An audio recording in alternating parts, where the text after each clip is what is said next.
পাবনার ঈশ্বরদীর স্বনামধন্য শিক্ষা প্রতিষ্ঠান বাঁশেরবাদা বহুমুখী উচ্চ বিদ্যালয়ের বার্ষিক ক্রীড়া প্রতিযোগিতা এবং পুরস্কার বিতরণ অনুষ্ঠান অনুষ্ঠিত হয়েছে।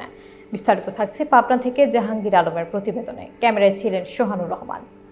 ক্রীড়ার সার্থকতা বিজয় নয়, অংশগ্রহণে, এই স্লোগানকে সামনে রেখে বুধবার ঈশ্বরদীর স্বনামধন্য শিক্ষা প্রতিষ্ঠান বাঁশেরবাদা বহুমুখী উচ্চ বিদ্যালয়ে দিনব্যাপী বার্ষিক ক্রীড়া প্রতিযোগিতা ও পুরস্কার বিতরণ অনুষ্ঠান অনুষ্ঠিত হয়েছে।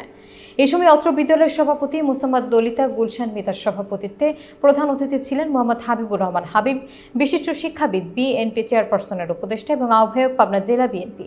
বিশেষ অতিথি হিসেবে উপস্থিত ছিলেন মোহাম্মদ রুস্তম আলী হেলালি, জেলা শিক্ষা অফিসার, পাবনা; মোহাম্মদ আলমগীর কবির, সহসভাপতি, বাংলাদেশ জাতীয়তাবাদী মুক্তিযুদ্ধ প্রজন্ম দল, কেন্দ্রীয় committee; Mohammad Ariful Islam, academy supervisor, উপজেলা মাধ্যমিক শিক্ষা অফিসার, ঈশ্বরদী, পাবনা; মোহাম্মদ জিয়াউর রহমান, সদস্য, বাঁশেরবাদা বহুমুখী উচ্চ বিদ্যালয়।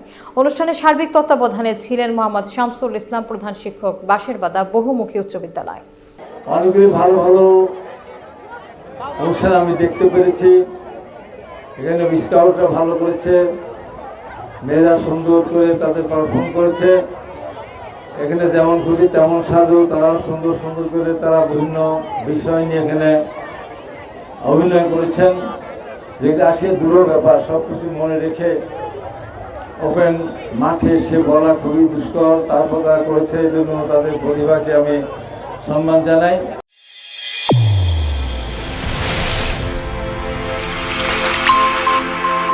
চ্যানেল A1 হৃদয়ের স্পন্দন।